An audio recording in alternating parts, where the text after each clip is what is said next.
This is Joe Galloway conducting an oral history interview with Mr. Kent Sharp on Monday, March 23rd at 1500 hours. We are located in the Atlanta History Center in Atlanta, Georgia. Sir, before we talk about your experiences in Vietnam, I'd like to get a little biographic information about you. How old were you when you went to Vietnam? I was 25. Oh, man. I was happy to be a little older than some of the people that went. Who were your family members? My dad was Mel Sharp. He was a World War II veteran with Patton and the Battle of the Bulge. Wow. My mother was a good Midwestern lady. Her name was Vial, Jenny they called her. And I have a little sister whose name is Cindy. No brothers. What was your hometown? I was born in Kansas City, where my parents were from that part of the world. But when I was in junior high school, my dad moved our family to southwest Iowa. He and his brother bought a beer distributorship, so we went into the beer business. All right. Yeah. When did you enter service? August 1969. The draft board finally caught up to me after I exhausted every deferment I could think of.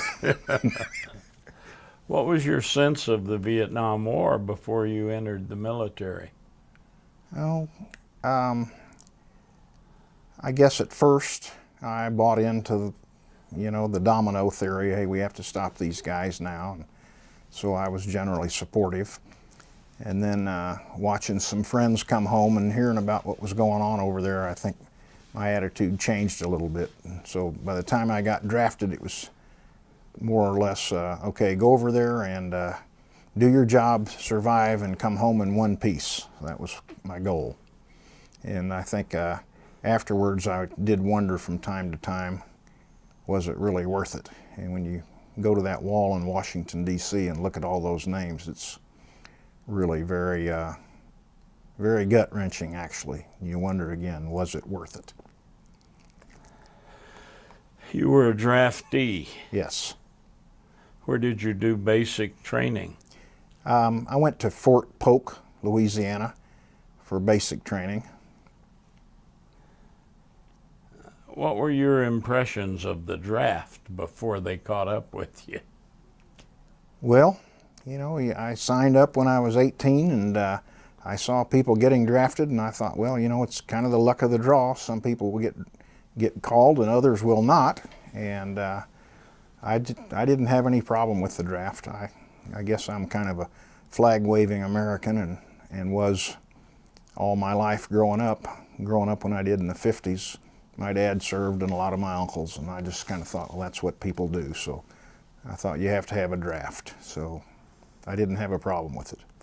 Describe the training you received before going to Vietnam.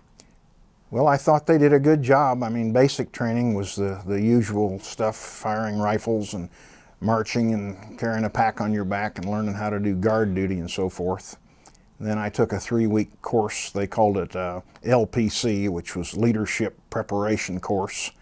And that I figured that'd keep me out of Vietnam for another 3 weeks if I took that, so I signed up to do that.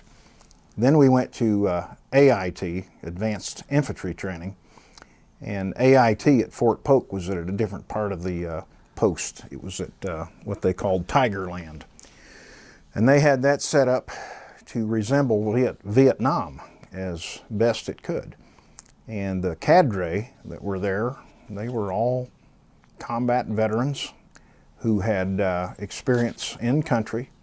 And they'd tell us about Charlie. They always referred to the VC as Charlie. And so we had training on booby traps and weapons training and how the Vietnam War was being waged, the guerrilla type fighting and things. And I guess it was probably pretty accurate because these guys had all done it. And they came home and set up Tigerland to resemble Vietnam as best it could in South Louisiana. When did you go to Vietnam? I went in February of 1970. What were your first impressions arriving there? Hot, and had a different kind of smell to it, and it was quite different than what I'd been used to in Iowa. And I left, of course, in the winter time, so it was cold and snowy in Iowa, and I had bronchitis. And when I got to Vietnam, it was hot and dry, and I got rid of my bronchitis in that dry weather, I was happy to say. I'd been fighting it for a month.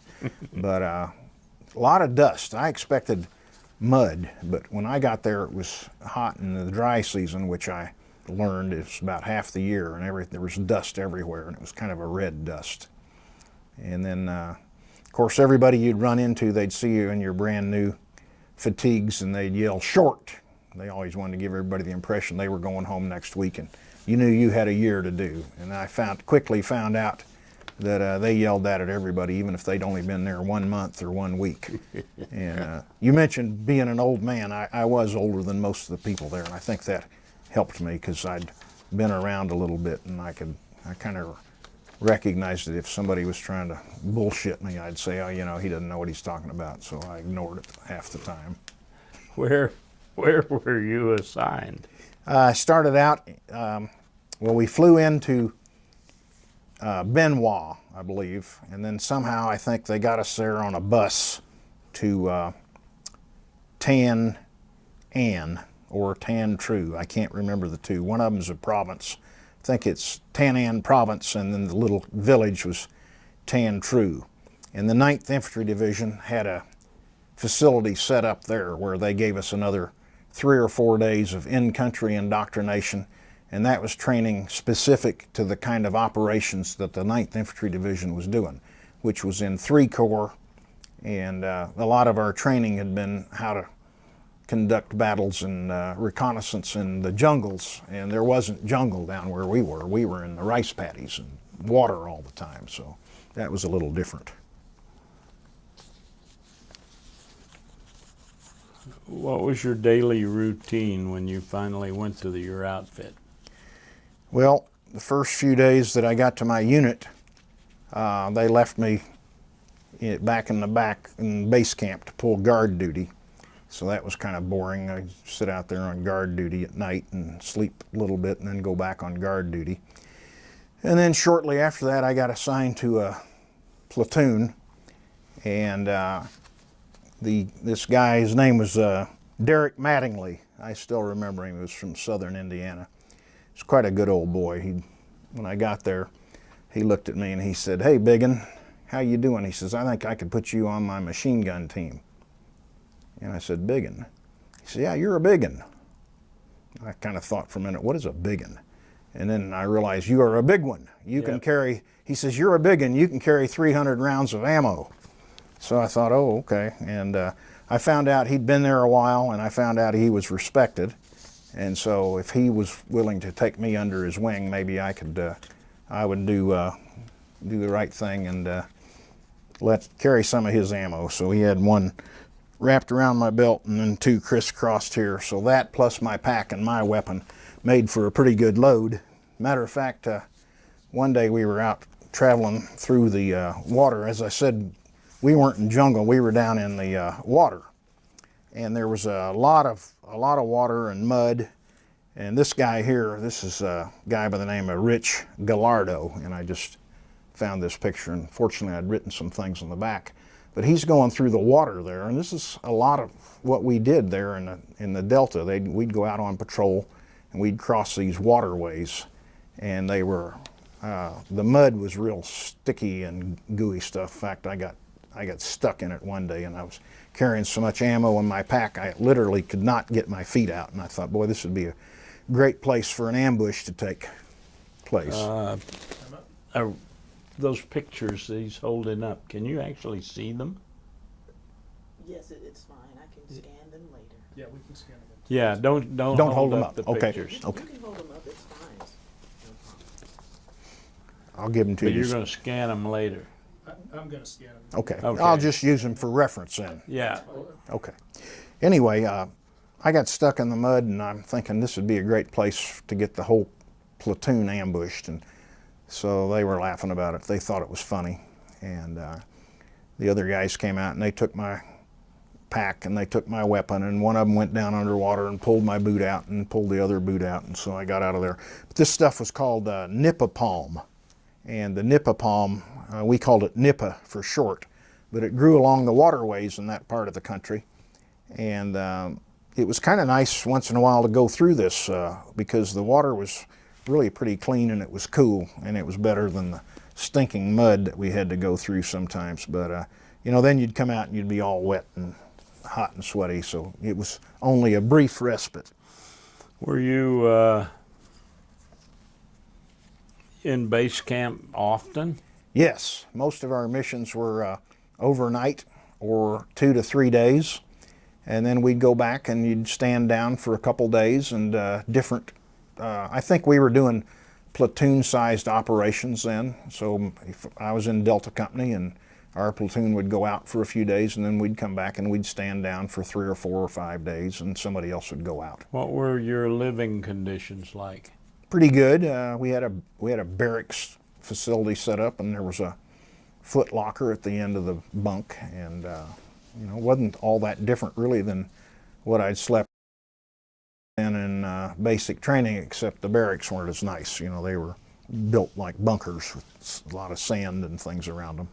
What was the chow like? Fair to okay, I guess. And I got tired of eating sea rations, especially as the year wore on. We ate a lot of sea rations, and some of our missions became longer.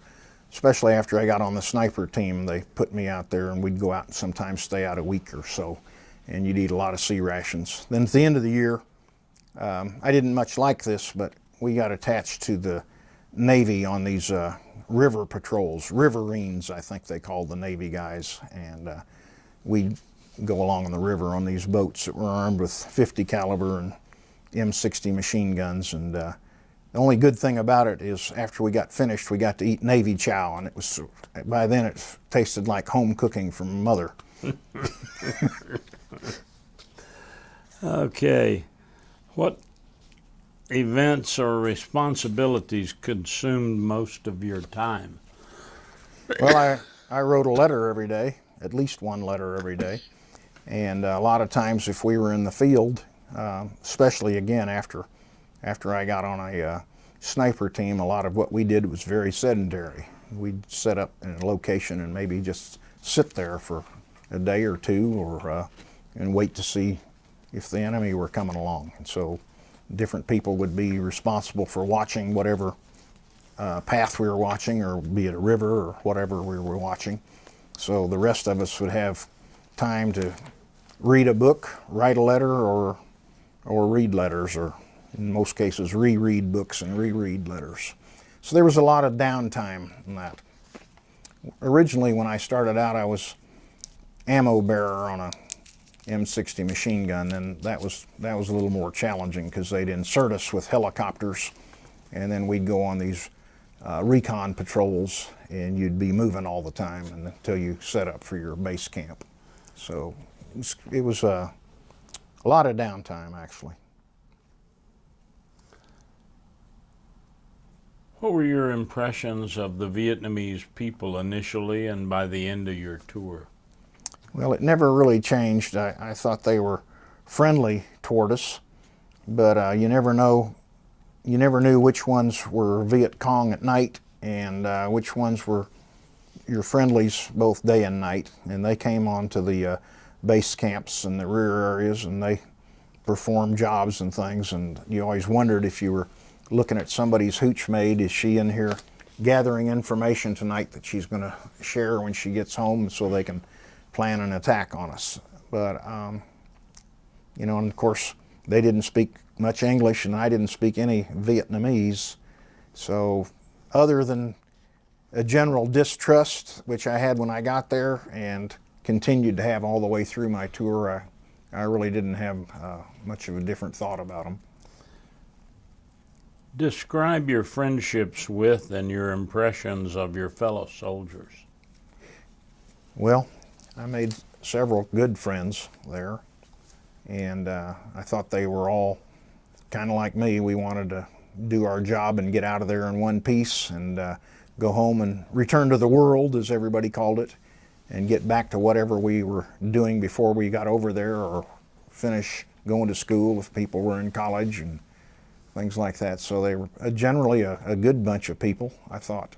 I thought people's attitudes were bad. Nobody liked the war at that point, and we weren't very happy about being in the Army for the most part. But, you know, I think that's about it, I guess. I thought they were really good people that I met.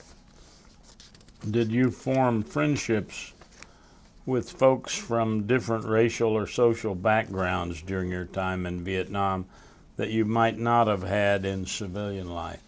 I did. Race relations were not great at the time that I went. And I remember coming from the family that I did, you know, I grew up in a little community that was 99.9% white in southwest Iowa. And so when I got there, I didn't really know any black people. And I'd met different blacks and Latino people in the basic and AIT. But I was probably a little bit naive coming from the white society that I did, and I was mostly distrustful. But when I got with some of these guys that I worked with, I found out I could become really good friends with them. And I have one picture in here of our little sniper patrol, and we were out, and we had this one guy on the team that was our leader, and he was black. And we shared sea rations and ate off the same spoon. And I thought to myself, wow, I wouldn't have done that 2 years ago. So my impressions about black and brown people changed. Not much about the yellow-skinned people changed, I don't think. That pretty much stayed the same. What did you do for recreation, off-duty activities, if any? I can't remember that we had a lot. We'd go to the enlisted men's club and drink beer and sometimes drink Cokes and watch a movie. That'd be in the rear area. Once in a while, we'd have something really special. I know we had a big steak fry one time, and I think our unit was maybe breaking up then, and we were going to be transferred to the 25th Infantry Division, so people were going different places. But I remember, and I even had pictures of it where the top sergeant was out there cooking steaks, and the smoke was rolling out of the barbecue grill, and people were drinking beer, and they had whiskey bottles, and I mean, it was just a big party. And I think there were some places where we would swim occasionally too. I'm having trouble remembering very many fun activities, actually. Do you have any specific memories of the popular American culture, music, books, film, etc.? Yes, I remember Creedence Clearwater Revival music was very popular at the time, and we listened to that a lot. And then, of course, there were some heavy metal bands. Inagata Devita sang a song about the iron butterfly. You'd hear that blasting away sometimes. And, so when I hear a couple of those songs, it reminds me of that time. MASH, the movie, was on. We watched that a couple times. A funny story, we were in the rear area one night and everybody was watching MASH. And it was a nice evening and the wind was blowing. It was kind of cool, and we're sitting there watching MASH. And so some wise guy threw a tear gas canister upwind of us and pretty much cleaned out the stands as we were all hacking and gagging trying to get away from it. What area of operations did you serve? Mekong Delta, around Tan An, Tan Tru, in that area. We went to Cambodia. We weren't supposed to be in Cambodia at the time, but we went to Cambodia in early May of 1970. And there's a song by Crosby, Stills, Nash about 4 dead in Ohio. And that was when the word got out that the Americans were in Cambodia and we weren't supposed to be there. And so that's when they had the 4 students shot on the Kent State campus. And then later, after I mentioned a couple times, the 9th Infantry Division colors went home, and in the fall, my unit, several of us, went to the 25th Infantry Division, and we went up by Cu Chi. But for the most part, everywhere I was south of Saigon.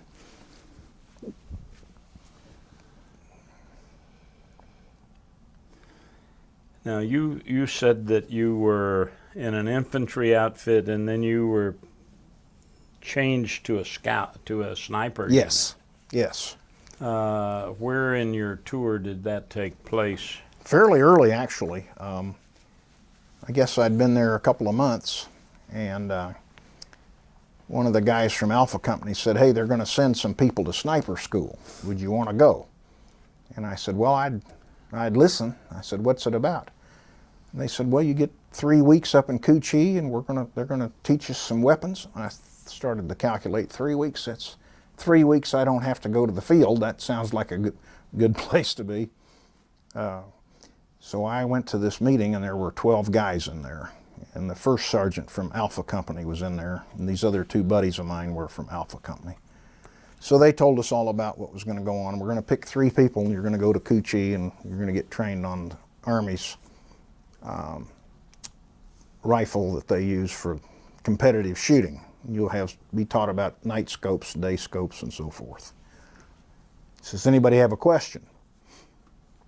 And so I said, "Well, I have a question." I asked it, and I don't remember what it was. And they said, "Anybody else have a question?" No one said anything, so I said, "Well, I have another question." So I asked that.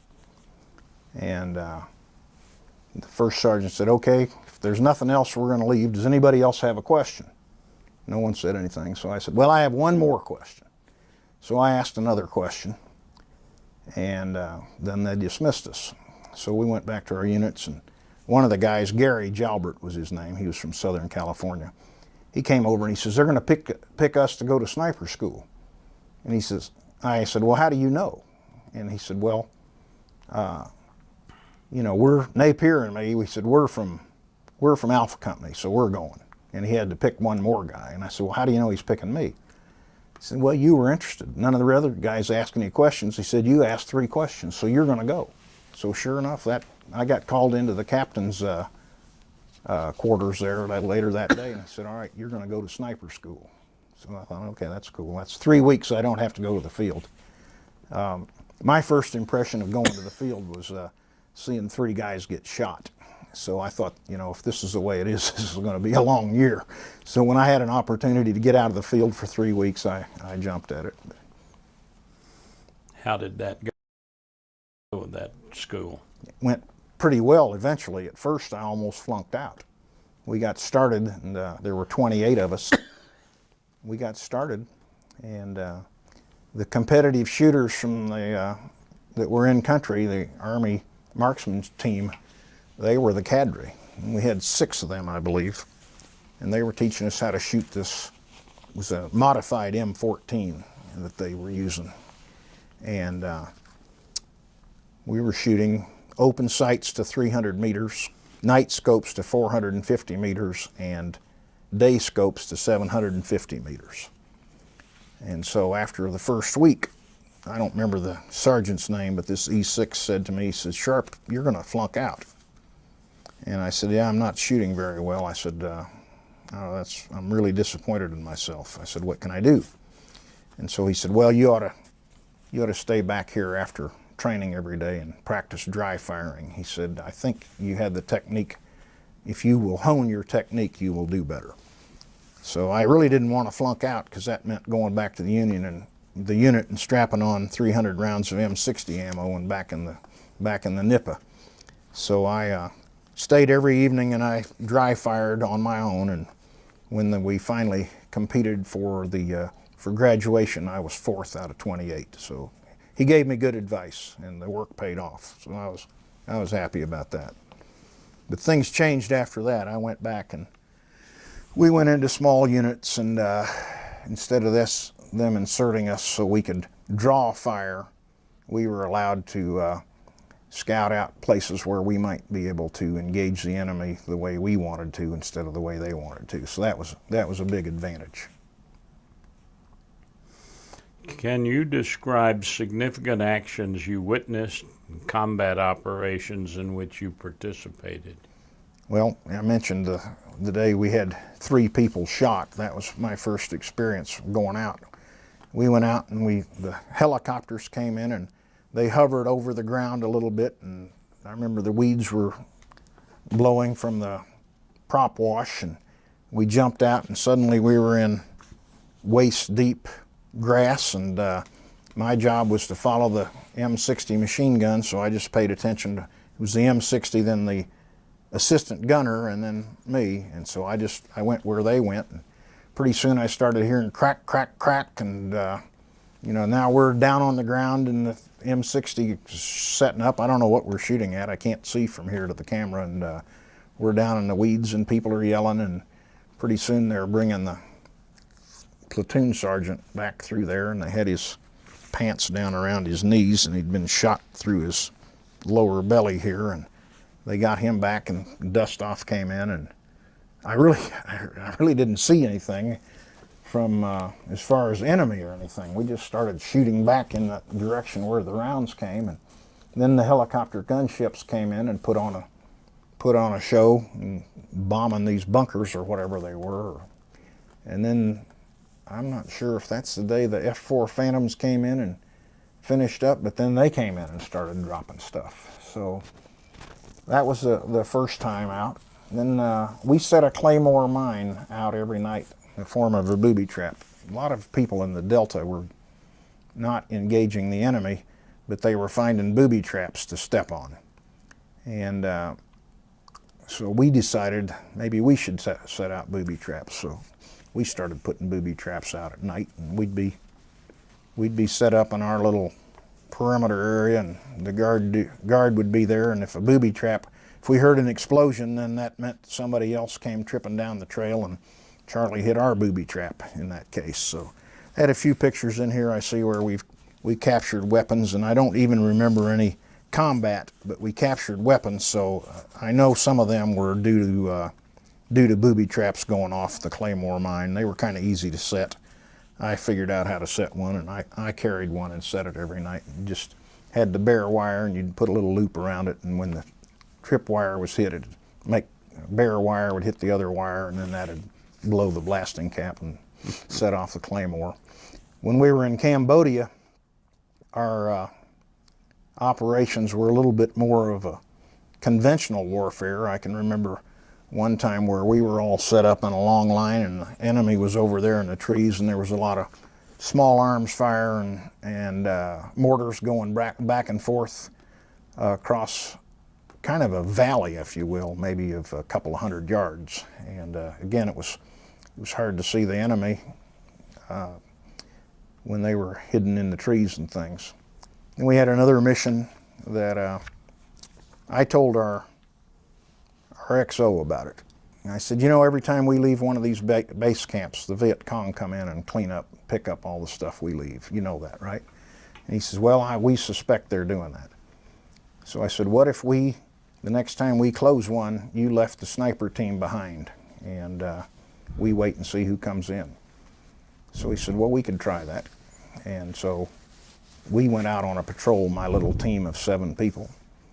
And then while we were out on patrol, they closed down this little fire support base thing that we'd been in.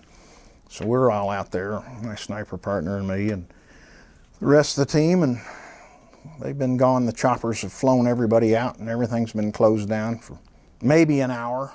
Doesn't even seem like it was that long. And I remember hearing voices. And I alerted our team leader, and he says, I hear it too. So the other sniper and I climbed up in the tree, and we got our rifles set up and looked through our scopes, and there they are, 2 of them walking around over there in our base camp. AK-47 slung over their back, and they're walking around trying to find whatever the GIs left behind. So anyway, we took those guys out, and we went over there to see. We waited to see if there were any more, and apparently they were the only 2. So we went over there, we collected their rifles and buried them in shallow graves. And this is kind of sick, but when we got finished, one of these guys' hand was sticking out of the ground. So we had this good old boy, he was our point man, his name was Thomas. Last name was Thomas. He was an Okie, just a redneck. and he found a Coke can on the ground, and he went over and he put it in that guy's hand, and so his hand is sticking up like this, and there's a Coke in it. And he says, "Hey guys, look at this. Things go better with Coke." So anyway, that sticks with me like that happened yesterday. So anyway, then the helicopters came in and took us out, and we went back to the unit, and the XO came to us, and he says, "You guys did a good job," and he says, he told me, he says, "I want to thank you. You made me look awfully good," because that was his idea to run that operation. So anyway, I asked him to write me a letter when I went home. As I told you a little while ago, I wanted to make E5 before I left the country, and since that didn't happen, I asked him to write me a letter so maybe I could get put on the list when I got to Fort Hood. And I made sergeant, so I was proud of that.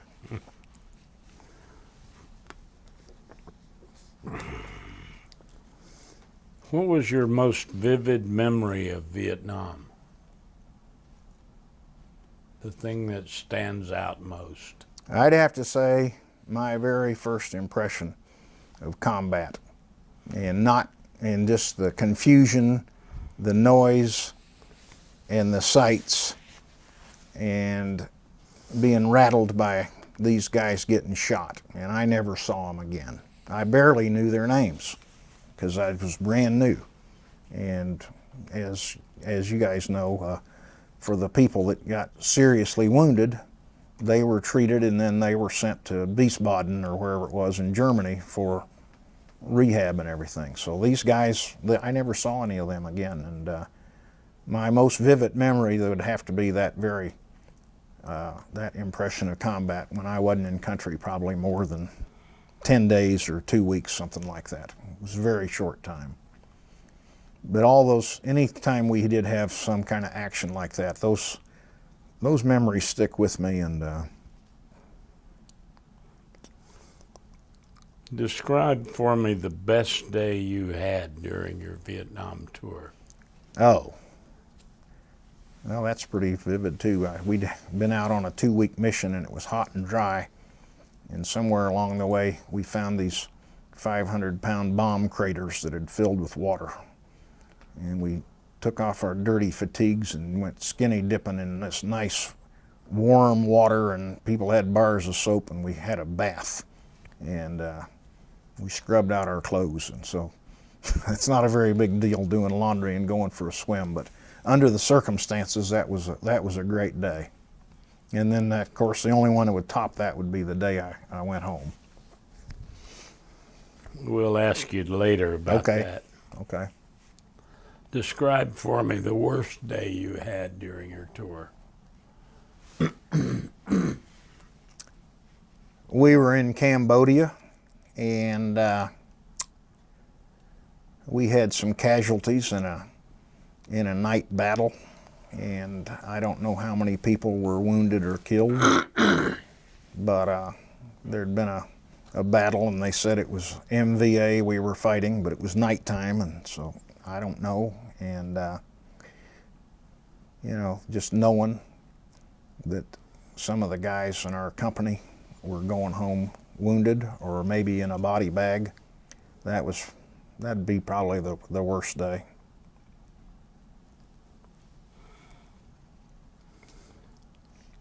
How much contact did you have with our allies? Not the Arvin so much as the Koreans, the Thais, the Filipinos, the Aussies, the New Zealanders? A little bit, not much. We never were in any operations with them. They were around at some of the rear areas that I visited or in our base camp from time to time, but I personally never did any operations with them. Minimal contact. Minimal contact, yes, sir.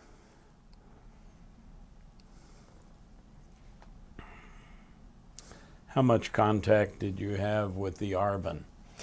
A fair bit. We had some of them that joined our unit from time to time as interpreters and scouts and things, and so we always had one or two with us on our operations, and then we never conducted any operations with their bigger units. And again, because most of my tour was spent on a sniper team, most of the stuff that we did was with either 6 or 7 guys. And that was all just our Echo Company or whatever we were in then. I think they moved us to Echo Company when we were I started out in Delta Company, and then when I went into the sniper training, they had a recon platoon and we were attached to that. How much contact did you have with your family back home? I wrote a letter to somebody in my family every day, and when you write a letter every day, you get a letter every day. And I wrote my mother, I wrote my father, I wrote my wife, and I wrote my sister. And I had a couple cousins that were older than I was, and I was real close to them, and I wrote them from time to time. So I had contact by mail almost on a daily basis. And then, of course, when you go to R&R, the married guys went to Hawaii, so I went to R&R in Hawaii for a week. This was all mail communication. Yes, I did. I think I made one phone call home, because I can remember it was real awkward. We had terrible, Mars. yeah, say, how are you, over, and then she'd forget to say over, and and then when you'd both talk at the same time, so it wasn't a very satisfying call. How much news did you receive about the war from home? Very, very little. I read the Stars and Stripes for news, but I don't remember getting any news about Vietnam from home. Yeah. Were you aware of any particular political or social events or movements back in the States? I'm thinking, I was anticipating that question actually, and I guess I'd get letters from my wife, and she would talk about Iowa City, which is the home of the University of Iowa, and by then they were getting upset about the war, and there were protests going on there. In fact, when I got home, it didn't do our marriage any good, but after R&R, when I went on R&R, she said, well, you know what, I think I'm going to get involved in some of these protests in Iowa City. And I remember not being very happy about that at the time. And so I did get a little bit of information regarding protests and things. And then, of course, everyone heard about Kent State, which happened in early May.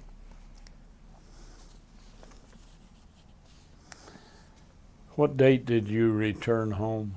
I got a real good break, because I started over there in late January, early February. Christmas time came. They were trying to wind down operations. I got home in time for Christmas, so I got home 22nd of December or 23rd, something like that. Describe what your trip home was like. Well, it was kind of interesting to get started. Somebody stole my checkbook and my billfold, so I found myself there in my traveling uniform, and I didn't have any money. And I wasn't sure how I was going to get home, and I met this guy from Sylacauga, Alabama, and he was going home too. And I asked him if he'd loan me some money. And he said, well, I will under one condition. I said, what's that? And he says, you have to pay me back. He says, people loan money in the Army never get their money back. And I said, well, I'm going home. If you give me the money, I promise I'll pay it back. So first thing I did when I got home was write a check and send it to him to Sylacauga, Alabama. So I always respected that guy, that he didn't know me long enough, but he trusted me with enough money to get me home. Then we traveled back. It was a long flight. We stopped in Japan and refueled, and then we came on into California. And then I remember they said, things are not great back home, and people in uniform sometimes get hassled. So get out of your military duds as fast as you can and get into civilian clothes. So I didn't like that much, and of course they still knew we were Vietnam, because we all looked alike. You had the little short hair, you were about the right age, and everybody had a little regulation mustache above the lip and not past the corners of the mouth. So they, in those days, people were long-haired, or else you had the military look. But I remember coming home saying, wow, this is the way it is. People don't respect what you've just done for a year, and they don't understand, and they certainly don't appreciate your service. So just keep your mouth shut. So that's what I did for 44 years, actually. What was your reception like from family and friends? Well, actually, that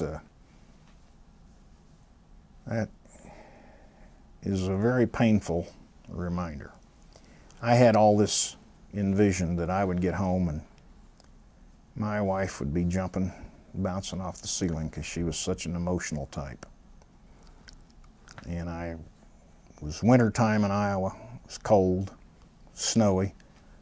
And when I got home, I told the cab driver, leave me down here, down the hill. I'm going to walk up a house and surprise my wife. So I hadn't told anybody I was coming. So I had my bags and I walked about 100 yards up the hill. There was a car in the driveway. It wasn't mine. I thought, I wonder who's here. So I went over and I looked in the back door and I saw this woman sitting at the table.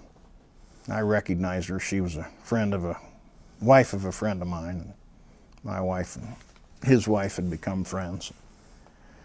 So I just opened up the kitchen door and I walked in, and my wife looked at me and said, oh, hey, how are you?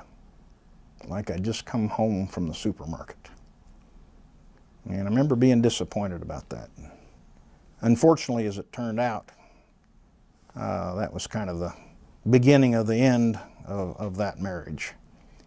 And so I did not have a warm welcome home from any of my friends. I mean, a lot of people were, when I went to work, they were glad to see me and that I didn't get shot in Vietnam or something. But as far as anybody patting me on the back saying, thanks for your service, or wow, man, we really appreciate what you guys did, or anything like, none of that. I never heard any of that. So I wasn't bitter about it, because I know a lot of my friends, Vietnam veterans, are bitter, and I have chosen in my life to not be bitter. If I can control something, I'm going to decide I'm not going to be bitter about this. And I'm glad I decided that, but you know, I was disappointed, yes. How much contact have you had with fellow veterans since then? Well, I'm right now very eager to track down some of the people that I served with, because with the exception of my buddy that I went to Vietnam with, who was from Tulsa, Oklahoma, I haven't had any contact with any of the people that served when I served. I am in the two veterans groups here in Atlanta. One of them is all Vietnam veterans, people who served in country, Atlanta Vietnam Veterans Business Association. And then I started a veterans group 4 years ago with another Vietnam buddy and an Air Force veteran, a peacetime veteran, and we call our group Vet Buds, and we're loosely formed, and we meet once a month. So I have a lot of contact with veterans, and I like supporting veterans issues, and I like helping veterans whenever I can. Do you have any difficulty readjusting to life after the war? No, I don't think so. I think about it a lot. I'm surprised after all these years how much time I actually do think about it. But as far as adjusting, I mean, I came back and did what I thought I should do, which was work and try to be a good citizen. But you know, I never talked about it. Nobody was interested, and so I never talked about it. It's only recently that I've actually had very many conversations about it, which, by the way, I don't think is a good thing, but you know, that's just kind of the way it was for me. Is there any memory or experience from your time in Vietnam that has stayed with you through the years and had a lasting influence on your life? Yeah, I would say yes. Because of the way things were, the way we lived, I've never not appreciated a hot shower or a hot meal or a flush toilet. I mean, every time I get a warm meal or I use a flush toilet, you know, I remember, you know, it wasn't always that way. So all those kind of things are the hardships that we faced as service people. make you appreciate those things that others probably take advantage or take for granted. And I certainly took all those things for granted before I went over there. Did your experience in Vietnam affect the way you think about our veterans returning home from combat today? Yes, definitely. I remember how we were treated, and how we felt, and how disappointed we were. And then I see these people that are serving today, and I always want to say thank you for your service. And I also add, you know, when I went in, I got drafted, and you guys today are carrying a much heavier load. You're so much better than we were, and I try to compliment them for the quality of people that I suspect all of them are today, compared to the way we were when we went in and had bad attitudes, and all we wanted to do was get out.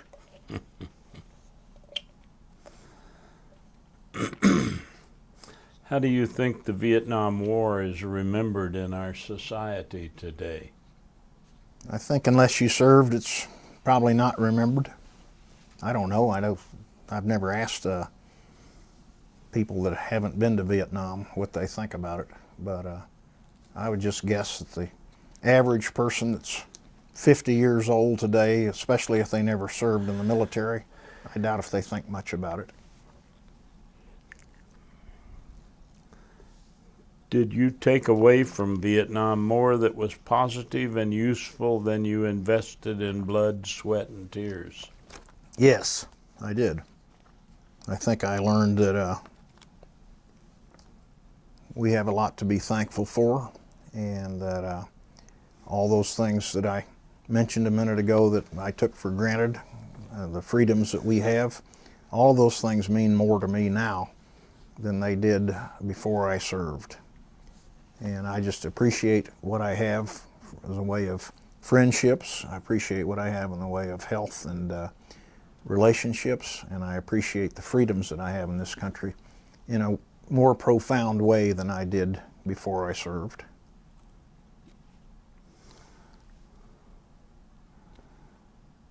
What lessons did you take from Vietnam that you would like to pass on to future generations of Americans?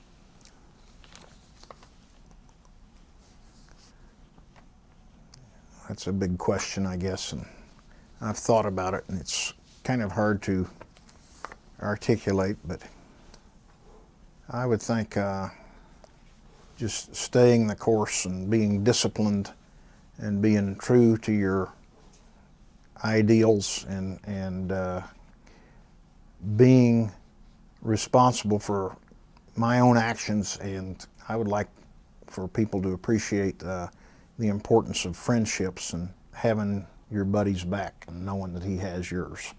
And one of the reasons I like hanging around with veterans is I feel like I can trust them, and if I ask them to help me with something and they say they will, I can count on them to do it.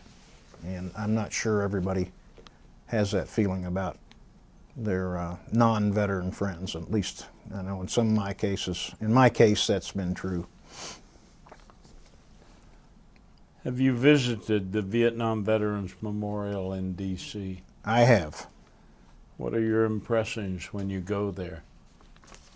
It's always rather emotional. You always see the artifacts that people have left behind. You see people taking their etchings on the wall, and you see your reflection in it, and you look at all those names, and you just say, wow, how did this happen?